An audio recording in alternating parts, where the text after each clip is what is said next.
बात यह है कि देश के प्रधानमंत्री ने वाशी में 24 तारीख का उनका बयान है। बात यह है कि देश के प्रधानमंत्री जी से मेरा आग्रह है मीडिया के माध्यम से कि मैं मध्य प्रदेश की सिर्फ 1 साल की वस्तु स्थिति उनको बताना चाहता हूं। 1 साल इंदौर में एक बरामदगी हुई जनवरी 2024 को 5 किलो से ज़्यादा यही नशा जो ड्रग्स से आसपास रहता है पकड़ा गया। भोपाल के तस्करों को गिरफ्तार किया, फिर उनके पास से यही मार्च 2024 में यही नशे का कारोबार पकड़ा गया। फिर रतलाम में अप्रैल 2024 को यही जखीरा पकड़ा गया। फिर जुलाई 2024 को ग्वालियर में फिर ये इसी तरह का जखीरा पकड़ा गया। फिर रतलाम में फिर अभी कुछ दिन पहले इस तरह का पकड़ा गया, अभी 1 महीने पहले की घटना है। और आज आप सब ने देश के सामने जो भोपाल की वस्तु स्थिति रखी कि लगभग 1900 करोड़ रुपए का ड्रग्स का कारोबार पकड़ा गया। सवाल यह है कि कारोबार पकड़ा गया, पर उससे बड़ी बात यह हुई कि ये मध्य प्रदेश पुलिस ने नहीं पकड़ा, ये गुजरात पुलिस ने पकड़ा। और साथ साथ जो इससे संबंधित एनसीबी केंद्र की नारकोटिक विभाग के अगेंस्ट काम करने वाली जो संस्था है उसने पकड़ा। गुजरात के गृह मंत्री जी का ट्वीट आया और उन्होंने कहा हमने ये सफलता पाई हर्ष संघवी जी ने। फिर 4 घंटे बाद कहा मध्य प्रदेश वालों का भी इसमें योगदान है। हमारी सरकार और पुलिस को पता ही नहीं था। 1 महीने से अखबार की खबर 1 महीने की है, पर हमारी जानकारी 2 महीने की कि पिछले 2 महीने से ये एजेंसियां यहां पर काम कर रही थी, अलग अलग तरीके से कर रही थी, पर मध्य प्रदेश पुलिस और यहां के कानून व्यवस्था से जुड़े हुए लोगों को इसमें सहभागी नहीं बनाया। क्यों? इसलिए कि उनकी मिली भगत थी, इसलिए कि वो साथ होते हैं तो ये पकड़े नहीं जाते। अब प्रधानमंत्री जी ने अभी आरोप लगाए और कहा कि फला फला व्यक्ति इस प्रकार से पकड़ा गया या नाम आया, कड़ी से कड़ी सजा मिले उसको, कोई हो। आखिर क्या हालात हो गए मध्य प्रदेश के और देश के। 80% घरों में किसी न किसी प्रकार का नशा बच्चा करता है। और नशे के तरीके क्या क्या हो गए। शराब, गांजा, भांग, चरस, ये मैड्रिक्स, अलग अलग प्रकार की दवाइयां, नाम ही नहीं पता, इतने नशे। और बच्चे कौन है ये बच्चे? ये कांग्रेस और बीजेपी के परिवार का आरोप प्रत्यारोप हो सकता है। ये बच्चे हमारे ही परिवार के हैं, मध्य प्रदेश के रहने वालों के ही परिवार के हैं। जिस माता पिता का बच्चा इस तरह के नशे में पड़ा है, उसकी खून के आंसू रोते हैं वो लोग। और इसके लिए दोषी कौन है? 25 साल से बीजेपी की सरकार है यहाँ। 25 साल छोटा मोटा अरसा नहीं होता है। देश के प्रधानमंत्री जी जब भाषण करते हैं तो ये नहीं बता पाते कि 25 साल से यह बीजेपी की सरकार है और 1 साल का मैंने आंकड़ा दिया है। अगर थोड़ी सी भी नैतिकता हो देश के प्रधानमंत्री की भाषा और उनके काम करने के तरीके में, तो ये गुजरात के सीएम का ट्वीट था और यही फिर 2-4 घंटे बाद का ट्वीट है। मध्य प्रदेश की सरकार या उसकी कोई एजेंसी का इस संदर्भ में कोई ट्वीट पिछले 1 महीने से यह है, पर आज तक नहीं पता चला। बात यह है कि मैं कोई राजनीतिक आरोप प्रत्यारोप में इस विषय पे नहीं जाना चाहता। सरकार बीजेपी की है, लोगों ने वोट दिया और सरकार बनी, तो सरकार मध्य प्रदेश की हमारी भी सरकार है, मुख्यमंत्री हमारे भी हैं। पर क्या ये लगातार इस तरह की घटनाएं आना मोहन यादव को अस्थिर करने का षड्यंत्र चला जा रहा है बीजेपी के अंदर? ये व्यक्ति है जो इसमें संलग्न पाया गया। ये उप मुख्यमंत्री के करीबी, इसकी खुद की प्रोफाइल पे 500 वीडियो और 500 फोटोग्राफ्स है। लगातार युवा मोर्चा का नेता है। देश के प्रधानमंत्री जी और देश के प्रदेश के मुख्यमंत्री जी से मेरा सवाल है, क्या अब उप मुख्यमंत्री जी का आप इस्तीफा लोगे? आपने ही कहा, आप ही ने कहा, भाषण है 3 दिन पहले का प्रधानमंत्री जी, क्या आप मुख्यमंत्री जी का, उप मुख्यमंत्री जी का, देवड़ा जी का इस्तीफा लोगे? क्या लेना चाहिए कि नहीं लेना चाहिए? आखिर ये नशा किस घर को सुख देता है? कौन लोग हैं? इसमें कोई पार्टी नहीं हो सकती, कोई विचार नहीं हो सकता, कोई दलगत बात नहीं हो सकती, कोई आरोप प्रत्यारोप नहीं हो सकता है। आखिर ये मध्य प्रदेश का बच्चा जिसके पास रोजगार नहीं है, घर में यातना है, परेशानियां हैं। मैं उस दिन भी जब मैंने पीसी ली थी तो बोली थी ये बात कि दिन भर रील देखता है, नशा करता और क्राइम करता है। आखिर कैसा मध्य प्रदेश बन रहा है? ये सुधीर गुप्ता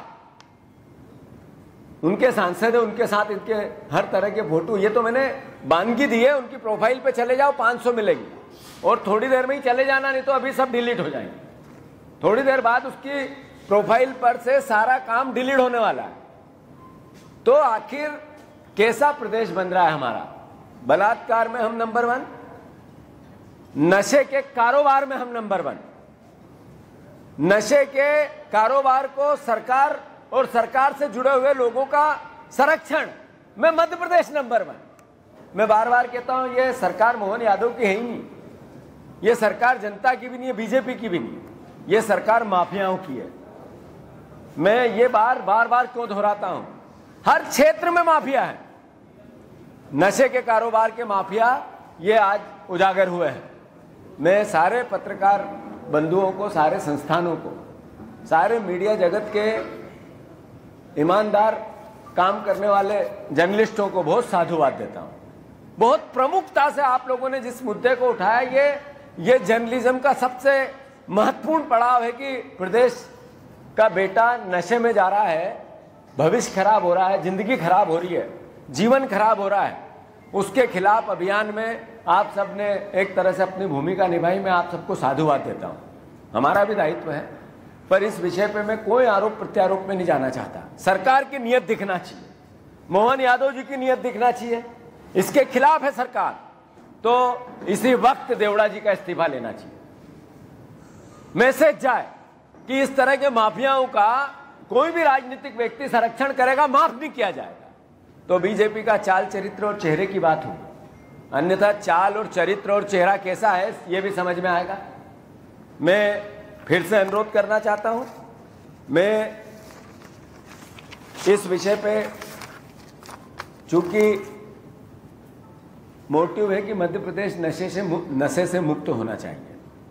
हमने भी जब उज्जैन में एक सभा की थी तो वहाँ मोहन यादव जी से आग्रह किया था, हम सर्वसम्मति से प्रस्ताव पास करते हैं कि आप उज्जैन की नगरी को नशा मुक्त नगरी बनाओ और यहाँ से शराब के ठेके सब निरस्त कर दो। ऐसे ही उन्होंने अभी कहा कि हम नर्मदा के आसपास इतने किलोमीटर तक शराब की दुकानों से मुक्त कर देंगे।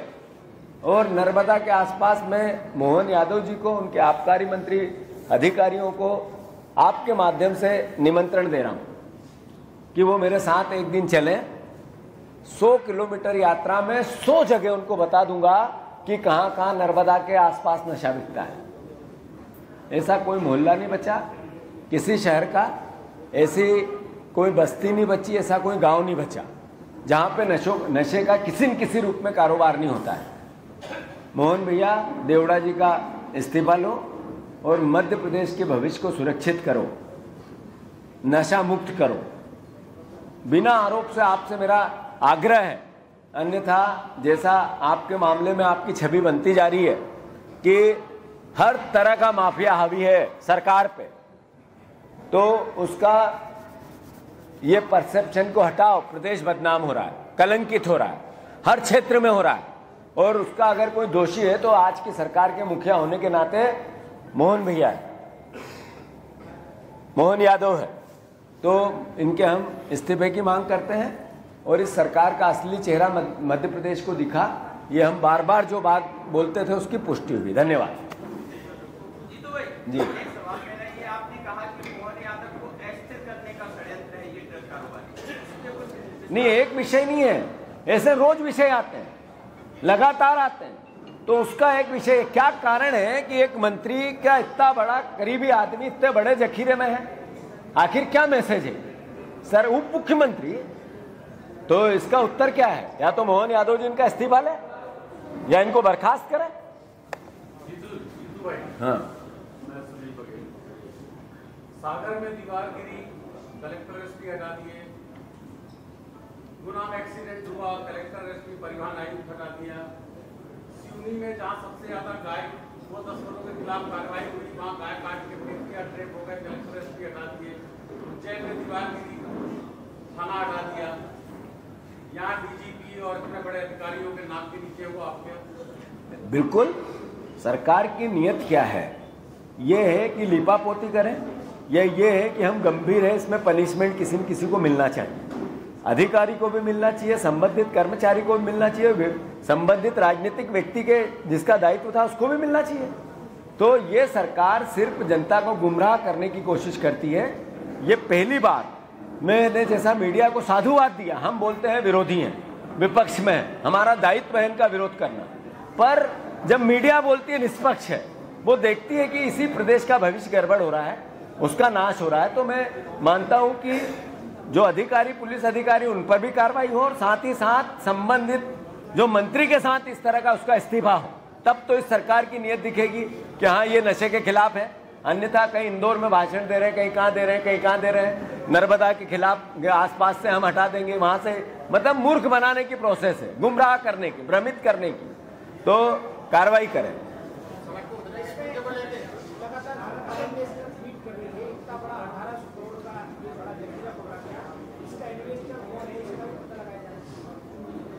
इन्वेस्टर में मैं मानता हूं कि केवल हवा में आरोप लगाने का स्वभाव नहीं होना चाहिए। अभी दिख रहा है कि एक मंत्री के करीबी का इसमें नाम आया है, तो इन्वेस्ट किसका होगा अंदाज लगा लो।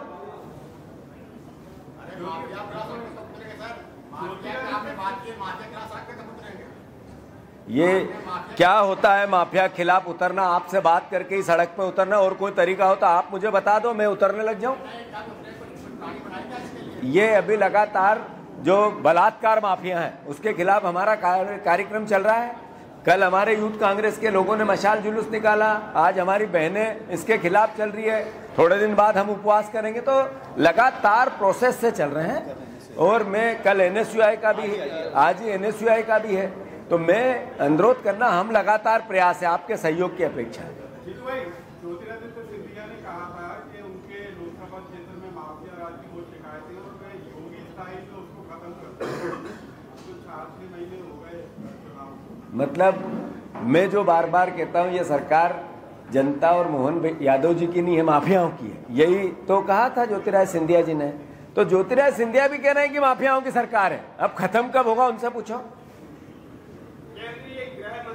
राज्य गृह मंत्री हैं नित्यानंद जी, उन्होंने कहा बिहार में महागठबंधन की सरकार बनी तो आतंकवादियों का गढ़ बन जाएगा।